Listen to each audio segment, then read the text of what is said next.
Northfield Pigman. Sam Harris, also known as the Pig Man of Northfield, is the legend of a boy who, at age 17, went missing in the hills of Northfield, Vermont in 1951. What is the Pig Man? The stories behind the Northfield Pigman vary. From a half-man, half-pig creature to that of a missing boy who grew up to haunt the woods wearing a hollowed-out pig head. You can take your pick. We landed on the 1971 farmer's account of finding a man with the facial features of a pig rummaging through his trash. At that same time, Northfield youth slipping the view of chaperones had their own stories of pig-headed figures lurking about, watching from the shadows. Description: Sam Harris is often described as being covered in white hair and wearing the face of a pig. It's unknown if the Pigman is Sam Harris or the beast that ate Sam Harris, so the monster could actually be some sort of cannibalistic Bigfoot. Urban legend: the night before Halloween, October 30th, 1951, Sam set out with eggs in hand for what he called Pirate Night, a night of mischief. The next morning, when his parents awoke and found him missing, this set off a huge search party that lasted weeks and involved hundreds of locals over hundreds of square miles. Although never found, it is said there have been sightings of Sam, who some say became possessed by the devil himself that fateful night. Sam Harris is known to slaughter pigs, eat their entrails, hollow out the pig's head, and wear it over his head, all while terrorizing the New England town locals. Sam supposedly still haunts the hills surrounding Devil's Wash Bowl. Rumor has it that he sleeps with the pigs and is also known for bestiality, giving birth to half-man, half-pig offspring. Sightings. Years later, some high school kids were out drinking behind the school one night during a dance when this came walking out of the woods on two human legs. It was naked, covered in white hair, and wearing a hollowed-out pig's head, like some grotesque mask. Naturally, the kids tore out of there and went and told people. Word spread, and some farmers admitted they'd seen a figure matching the description digging through their garbage one night. Some pigs have also gone missing recently. More sightings were made of the Pigman, but many of the claims were just kids wanting to get attention. But it was there that, beginning in the year 1971, something very strange and frightening began to be seen lurking in the recesses of the forest, especially in the region known as the Devil's Basin. It was something big, bizarre, and inexplicable that soon earned the nickname Pigman, for that was exactly what the grotesque figure resembled. One of the first reported incidents involving the creature occurred at night on a farm on the outskirts of the city. A farmer claimed to have heard a series of watery noises coming from a thicket near his home.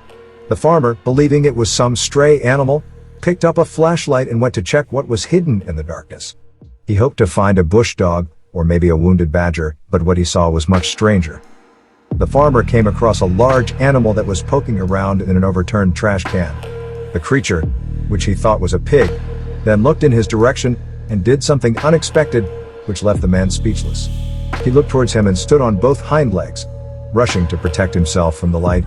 The contact was made for only a few seconds, but it was enough for the farmer to describe the thing as a naked, muscular man covered by a gray down jacket. It was his face, however, that caught the most attention, because the face did not belong to a person, but to a pig with a flattened snout and large ears of a pig. His rounded dark eyes shone for an instant, and his mouth emitted a ghastly grunt as he disappeared from view. It didn't take long for the creature to be seen again in the same region, this time by a frightened group of students. The children were camping in a camping area when they noticed something moving in the middle of the vegetation, producing a mixture of growls and roof-and-hose grunts. At first, they thought it was a man, as he was moving on both legs, but then when he appeared more clearly, they realized he had the ghastly head of a pig.